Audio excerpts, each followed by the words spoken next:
Your monthly subscription box from postflybox.com includes all the materials needed to tie a dozen flies, along with some extra goodies.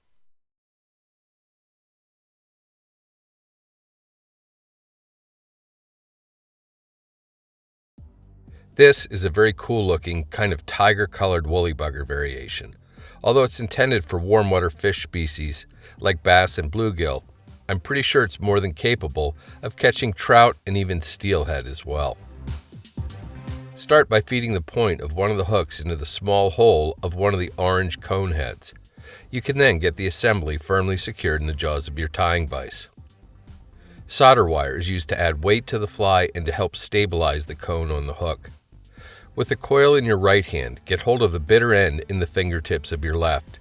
Start taking touching wraps with the wire up the hook shank. 8 to 10 works well. Once the wraps are complete, helicopter the wire to break it off close. Make sure the wraps slide easily on the hook shank. Get hold of a small drop of superglue, here Fly Tire Z-Ment, and apply a light skim to the hook shank between the cone and the wire wraps. In one motion, slide the wraps up into the back of the cone and hold them there for a few seconds while the adhesive sets. This will allow you to tuck in the end of the wire without the wraps spinning around the hook shank.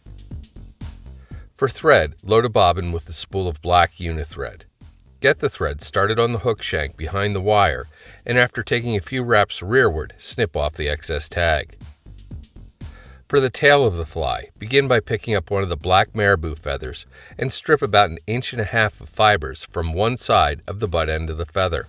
Try to keep the tips roughly aligned. To make the fluffiest tail possible, use your fingernails to strip off the stringy tips. You should be left with a fuzzy little clump like this. Measure to form a tail about a hook shank in length, then transfer that measurement rearward to the start of the hook bend. Begin taking thread wraps to bind the marabou to the top of the hook shank, pulling up and towards you on the fibers as you go. Wrap all the way back to the start of the bend, then lift the excess butt ends up and snip them off close. Return your tying thread to the back edge of the wire wraps. To add a bit of shimmer to the pattern, snip 2 strands of pearl crystal flash free from the hank and find their approximate midpoint. Place the midpoint on top of the hook shank and take a few thread wraps to secure it.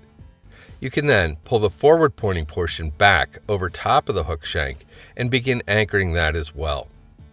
Pin the crystal flash to the top of the hook shank back to the start of the bend, then snip the excess off even with the tips of the tail. Return your tying thread forward again to behind the wire wraps. To complete the tail, do the same feather prep, trim, and tie-in procedure with a clump of orange marabou, aligning its tips with the tips of the black marabou. Bind it down to the start of the bend, then return your tying thread back up to the wire wraps. Copper wire is used to help protect the body of the fly. Snip a 6-inch length free from the coil. Lay the wire against the near side of the hook and take rearward thread wraps to secure it all the way back to the base of the tail. Then advance your thread forward to a little ways in front of the hook point. Pull a small clump of black dubbing free from the packet and use it to create 1.5 inch long noodle on your tying thread. Start taking wraps with the noodle so the dubbing begins at the base of the tail, then take touching wraps forward to cover the rear third of the hook shank. Separate out 2 2-width strands of black rubber leg material from the rest. Locate the midpoint of one of the strands and place it on top of the hook shank above your tying thread. Anchor it with a few wraps, then pull the forward pointing portion back and take a couple wraps in front of it. Go back to your dubbing packet and retrieve another ample clump. Use this to create a similar sized noodle as before on your tying thread. Pull back on the rubber leg material and begin taking wraps with the dubbing noodle in front of it, kind of pinning it back as you wrap. Here too, try to cover about 1/3 of the hook shank with the dubbing. Pick up the second pair of rubber legs, find their midpoint, and tie them in just as you did the first.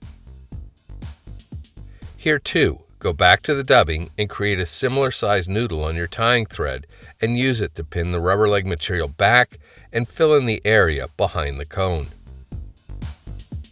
Select one grizzly saddle hackle feather and one orange. With the shiny side of one of the feathers facing you, strip the lower fuzzy fibers free from both sides of the stem, then strip just a few more from the top side of the stem. Trim the butt end off, leaving about an 1/8 inch of bare stem. Repeat this same procedure on the other feather. Place the grizzly feather on top of the orange and align the butt ends of their stems. Pinch the feathers in the fingertips of your left hand, leaving the butts exposed. Insert the butt ends into the back of the cone and take tight wraps of tying thread to secure them. Make sure they're bound down really well. Get hold of both feathers and make a full 360-degree wrap with them at the back edge of the cone.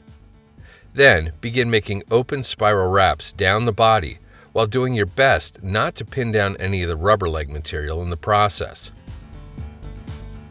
When you reach the base of the tail, get hold of the copper wire and take a wrap with it over top of the hackle tips to anchor them. Continue making open spiral wraps up the hook shank, kind of winding your way through the hackle and the rubber leg material as you go. When you reach the back edge of the cone, anchor the wire with tight wraps of tying thread, then helicopter the wire to break it off close. Take a few more thread wraps behind the cone to make sure everything is secure. You can then reach for your whip finish tool and use it to complete a 4 or 5 turn whip finish, seat the knot well, and snip or cut your tying thread free. With your scissors in hand, carefully trim off the excess hackle tips at the rear of the fly. It's also a good time to trim the rubber leg material so it's just a little bit longer than the hackle fibers. Now you can separate the rubber leg material into individual strands. Reach for your head cement, pull the hackle fibers rearward, and place an ample drop on the thread wraps at the back edge of the cone. Once the adhesive sinks in and dries, it'll greatly increase the durability of the fly. The mix of colors and the movement of materials combine to make this pattern extremely enticing.